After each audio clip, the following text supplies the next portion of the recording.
A gente só morre mesmo quando ninguém mais lembra de nós. A gente desaparece. O bar não ficava tão próximo de casa, mas ele cantava tão alto que a gente ouvia. Falava, o Tintão tá lá no bar. Porque ele cantava uma música do Tonico e Tinoco. Ai, ai, eu vou pescar na lagoa. E cantava, e a gente falava, o Tintão tá por aí. Ano que vem, fará 50 anos que o tio da minha mãe desapareceu. Era 1969, São Paulo. Decidi, então, propor à minha mãe que retomássemos essa história que não teve fim através da memória das últimas 3 pessoas da família que lembram de Tintão, seus sobrinhos. Começamos pela caixa de fotos deixada pela minha avó, irmã de Tintão. Tintão era um apelido dele e também os irmãos chamavam ele de Flor, porque o nome dele era Florinaldo, né? Era uma figura engraçada, principalmente em matéria de política. Ele cantava, ele fazia as próprias paródias dele, que ele cantava muito. Mas aí, quando ele bebia, aí era a barra pesada. Não é um pouco angustiante pensar que poderemos também ser enterrados dentro de uma caixa de um tênis New Balance, marinho cinza, tamanho 42?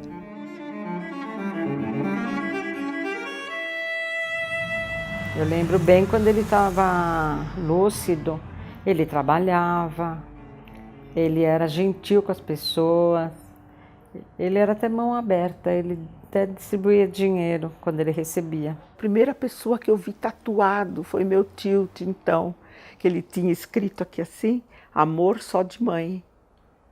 E eu olhava aquele tempo, imagina, isso aí há 40 anos atrás, eu olhava e falava assim, será que ele escreveu com caneta?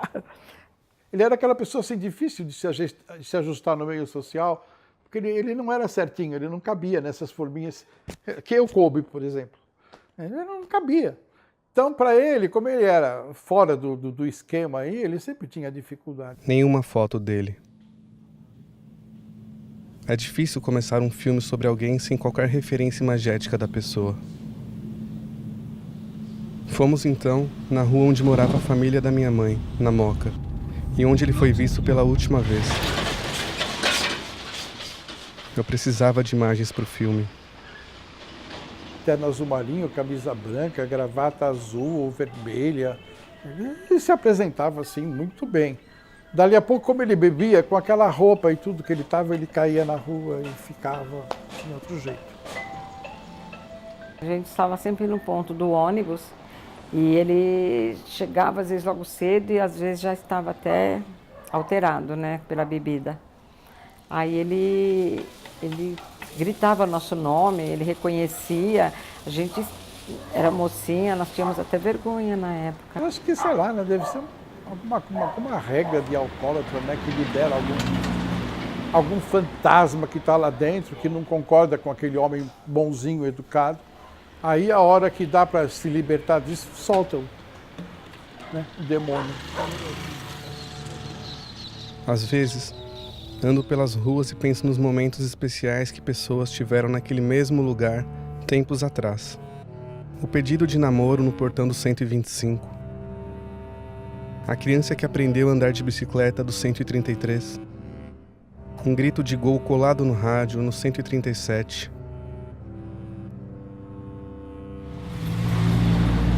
Ele conheceu esse Zé Mineiro lá no bar e o Zé Mineiro acolheu ele morava lá. Que ele até andava com os cachorros do Zé Mineiro. Ele ia até minha casa lá com os cachorros, 2 cachorrões grandes, e os cachorros gostavam dele, e ele também dos cachorros.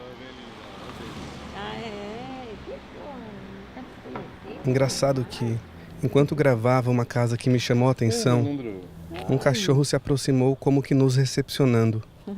Vai ser bonzinho, né? Assim como as pegadas de cachorro marcadas no cimento velho da calçada do bar do Zé Mineiro.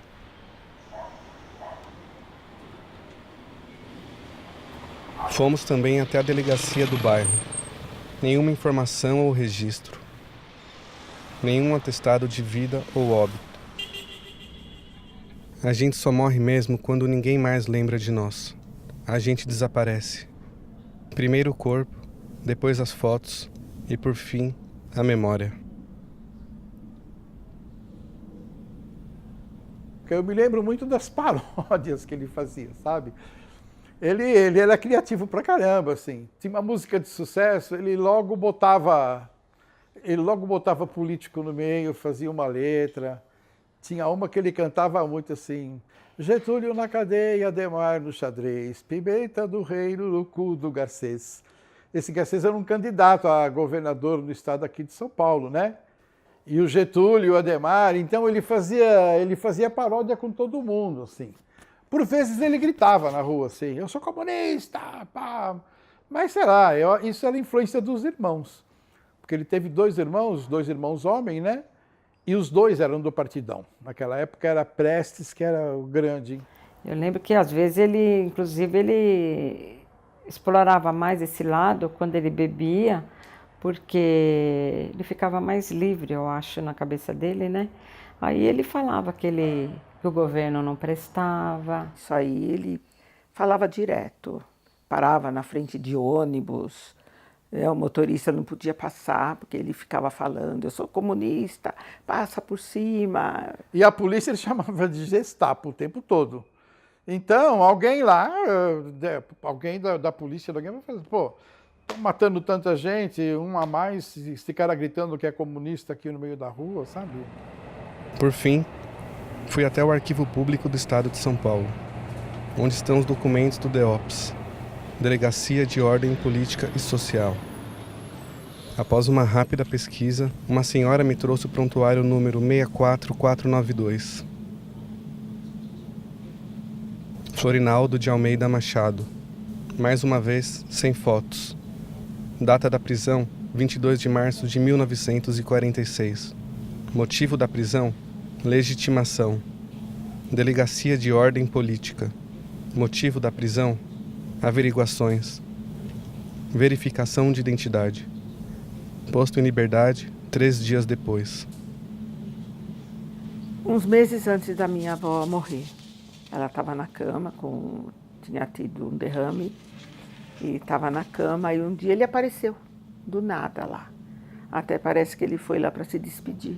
Ele veio bem sóbrio, bem arrumado, coisa que era difícil. Ele veio bem arrumado, sóbrio, com anel no dedo, ele gostava muito dos anel, relógio, chapéu e uma capa de gabardine. E eu lembro bem que ele chegou lá, ela ficou muito contente que ele veio visitá-la, né? E ele ficou um pouco lá, conversou um pouco com a gente, com ela, tudo, se despediu e não voltou nunca mais. Ele sempre vinha em casa, ele sempre estava, né, voltando. E depois desse dia que ele esteve lá, nunca mais ele apareceu. Minha avó faleceu, nós continuamos morando lá ainda um bom tempo e ele simplesmente ele sumiu.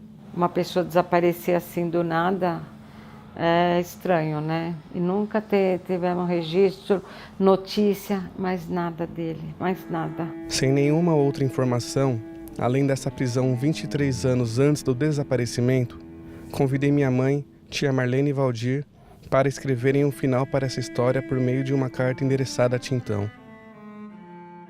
Era necessário. Todos precisam ter um fim. Que a data, tudo aqui, pus saudades.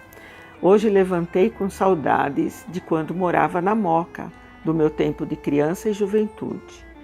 Daí me deparei lembrando de você, meu tio, mais conhecido como Tintão. Se recebesse essa cartinha, saberia que lembramos de que nesse ano você completaria 100 anos. Mas as dificuldades da vida dificilmente lhe permitiriam chegar a essa idade. Sabe, tio, hoje estive pensando em você e me recordei da última vez que te vi. Você veio visitar a avó e, como sempre, estava muito falante.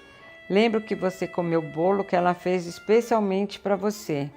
O que eu não poderia imaginar é que nunca mais nos veríamos e que talvez aquele bolo foi a última coisa boa que aconteceu a você. Me lembro que uns 6 meses antes da avó morrer, você apareceu lá Parecia que estava se despedindo dela. E daí você sumiu. Imagino como foi difícil seus últimos dias, talvez no corredor de um hospital psiquiátrico ou na cela de uma prisão, ou quem sabe dormindo na rua. Sabe, fico pensando no seu sofrimento sozinho, talvez preso e até, sabe lá, torturado e morto, pois você se dizia comunista. Hoje, acredito que você foi morto por essas coisas que falava. Nunca mais tivemos notícia sua e agora só restam lembranças.